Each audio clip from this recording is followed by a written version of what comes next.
Alright guys, so here we have this. It's the old system, outdated. It's a Bose system, came stock. Preset 5 doesn't work. Audio quality, you can give it a here.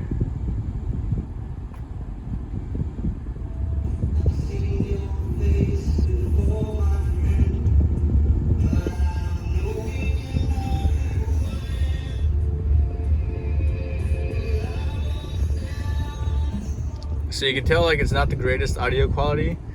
And then here's where two of the speakers will go. So there's one, there's a tweakers, I believe that's what they're called, and of course on each side down there. So overall, super excited to see the transformation on this and how it's gonna go. All right, everybody, so here we got a few of the items that I'm gonna be getting installed into the car to go ahead and improve the audio quality. The Bose Audio Systems Elite 9-inch detachable screen goes good with this Quinn Acoustics backup camera. Pretty excited about that. Never really had a car with a backup camera, so this is going to be fun, especially on when it's displayed on that 9-inch screen right there. So those are going to be really great together. And then these speakers by Alpine. So Alpine makes some good speakers. You know, they're pretty well-known, reputable brand when it comes to speakers, stereo systems, all that stuff. So these will be for I believe these are going to be in the rear passenger area. But pretty excited to go ahead and get all of these installed. I bought them from Car Toys, and they're the ones that are going to be installing them. So of course, you know, like in the movies, you gotta have a badass theme music to go ahead when you're slaying zombies. That's all I'm saying. So here we have the fenders and plastic cladding. You know, very basic looking.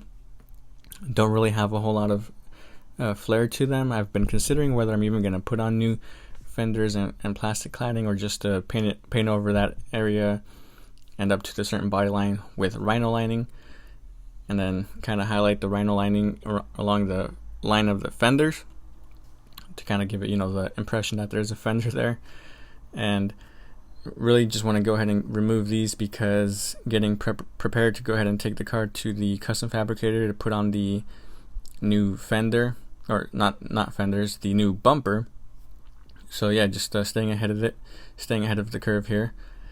But you know, these are worn. You can see the scuffs, scratches, people hitting them or something.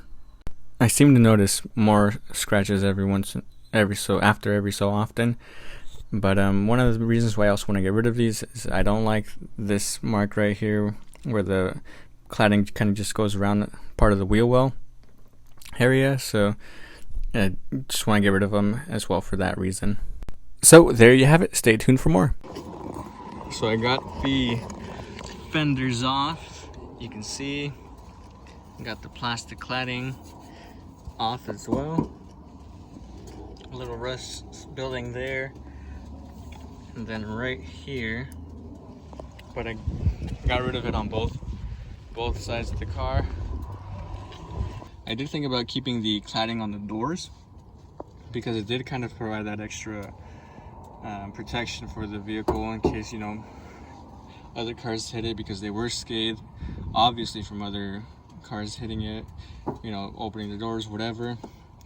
Because it also did stick out a little bit, except the only reason why I didn't is because for the passenger door it comes out, and then it also had the shape here where it kind of like basically acted like a fender flare as well for the rear side, and it was all one piece. So it went from here all the way up to the door, and I followed that line. So that's why I got rid of it. Even if I cut it here, it just wouldn't look the same. So I'll go ahead and just modify that in a different fashion. But there you have it. Got rid of that. So next step is, of course, putting on the bumper. And then once that happens, it's gonna look a whole lot different. Let me show you guys just how it looks right now. And that is it, everyone. So I am super excited about this. I can't wait till the new bumper is on. It'll be soon. Until next time, have a great one.